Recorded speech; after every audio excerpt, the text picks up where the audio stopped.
Time now for a transfer update thanks to Intuit QuickBooks. There's a couple of very interesting stories today, which we'll cover in the company of our man with the ear at the ground, Ben Jacobs. Good afternoon, Ben. Hey, Ben. Good afternoon. We got you. Let's start with Lucas Paqueta. Reports today that he has agreed personal terms with Flamengo. He wants to go home. This is bad timing for West Ham, who probably were lifted slightly by that cup win and Castellanos' goal. But this is a blow for them. What's the latest on this? Yeah, Lucas Paqueta would like to join Flamengo. You may remember over the summer, Tottenham and in particular Aston Villa were linked, but West Ham didn't want to sell. And Paqueta then scored in August against Aston Villa and did a phone sign, dropped it and kissed the West Ham badge. And that looked like it was that.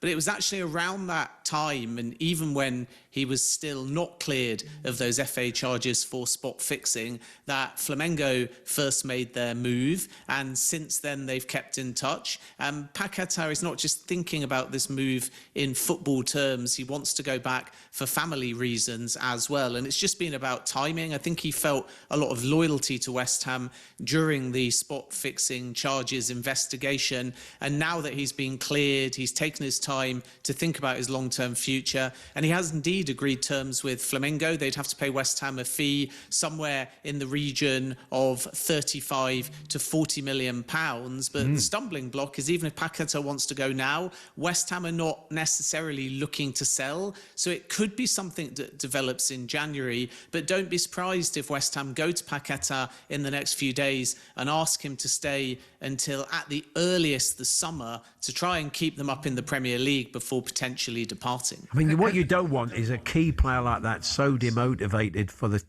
when you're fighting for your lives. It's going to be a difficult call, isn't it, for the board there and the manager? Yeah, I think also West Ham have been active in the market, but they've been looking predominantly for attackers. They would still like to bring in another midfielder, but my understanding is that kind of profile is more an all-rounder that can play rigidly in a deeper position, fulfilling a metronome role and burst forwards into the number 6, and not necessarily an identical profile to Paqueta. And as a consequence, if he goes, maybe West Ham have to look for a different kind of profile as well. The priority for the Hammers is obviously keeping hold of their established players. Paqueta's got 4 Premier League goals this season, and if they are to have exits or should they go down, there is an understanding, a bit like Wolves, but West Ham are not quite in as dire position that they might lose some of their star names, but because they still stand a chance of staying up, they won't want to have too many high-profile outgoings before the summer comes along. But remember one key thing in all of this, the way the Brazilian calendar falls, they're looking to be aggressive now, having right at the beginning of the year, and if it was a different league that was midway through their season, maybe Paqueta would be prepared to wait. But the fact that the calendar aligns differently means my understanding is the player will inform West Ham directly in the next few days that he does want to go now rather than wait until the summer. Might have something to do with the World Cup as well. Oh, yeah, it definitely will. But, I mean, 70, 80 million City were talking about only a couple of years ago, and you would argue they've probably not had 35, 40 million pounds worth of value out of him since, with everything that went on with those FA charges. But anyway, on to Conor Gallagher. Man in demand, it would seem, or not. I mean, there's some reports that Spurs suddenly, with this midfield crisis, are showing an interest. Premier League ready, that's the thing. Yeah, that's the thing, which is something Tottenham badly need. Villa, of course, look pretty well served in midfield, but you can never be too strong when you're pushing for Champions League. Yeah, I think Aston Villa are assessing what kind of attacker they want. Both Conor Gallagher, as we revealed on talkSPORT, and also Tammy Abraham are 2 names, different kind of players. There's not a absolute clarity yet as to whether financially it has to be one or the other. And the good news for Villa is, even though their PSR position is a little bit tighter than other clubs, one thing to bear in mind is, because originally when Harvey Elliott arrived, it was a 10-game obligation to buy, of which he's played 5. Villa at that point, even though it's unravelled differently, had budgeted to spend that 35 million on Harvey Elliott because the number of appearances was small. And as a consequence, if they can find a way of either allowing Harvey Elliott to go back to Liverpool now or simply just keeping him, even though that would require a wage in the second half of the season. There's basically £35 million budget in place.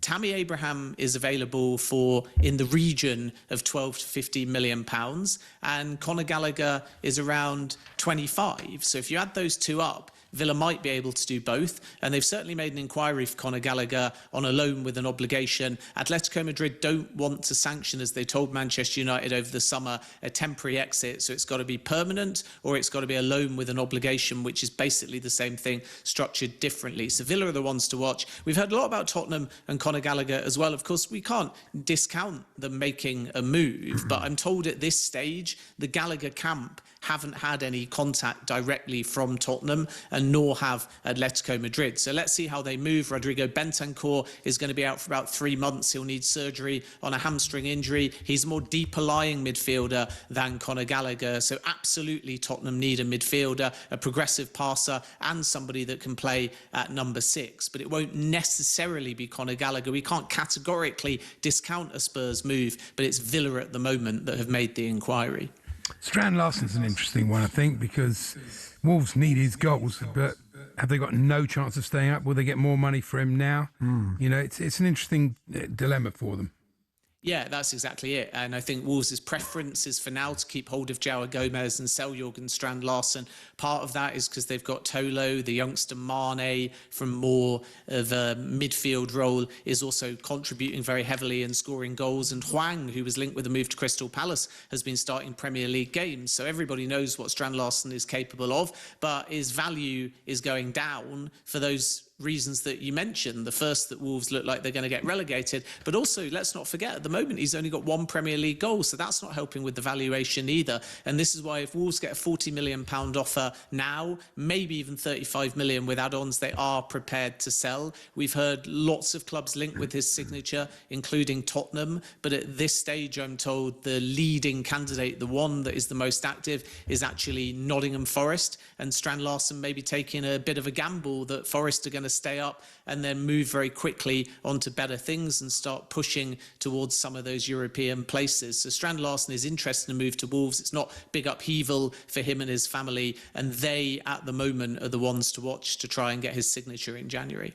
And just final one, Marc Guehi, what's the latest there? Is the likelihood he stays at Palace in January?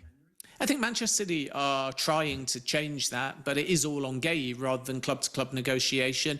Man City are aware that if they're to do a deal now, they're going to have to likely surpass the £35 million that Liverpool had agreed over the summer, and that's because Palace's perspective is really clear that they'll have to use that money to fund a replacement, and in the same way that a suitor for Guéhi might have to overpay a little bit comparative to what's left on his contract, so might Crystal Palace to bring in a replacement. So Man City are trying to establish, does Guéhi want the move and will he go now? But Guéhi's quite prepared to wait, to play every week for Crystal Palace, to lock down a starting spot at the World Cup and then take his pick of clubs in the summer when he's a free agent. It's not just Manchester City. You've got Arsenal and Liverpool, and maybe for Liverpool by the summer, Konate's future's clearer, and Van Dijk will only have a year left on his contract, so Guéhi will start to understand that he can play quite regularly at Anfield. And then outside of the Premier League, the likes of Real Madrid, Atletico Madrid, Bayern Munich, Inter Milan, and even though Barca don't look like they're going to proceed, they've made an inquiry as well. So I think this is all on Guéhi, and at the moment,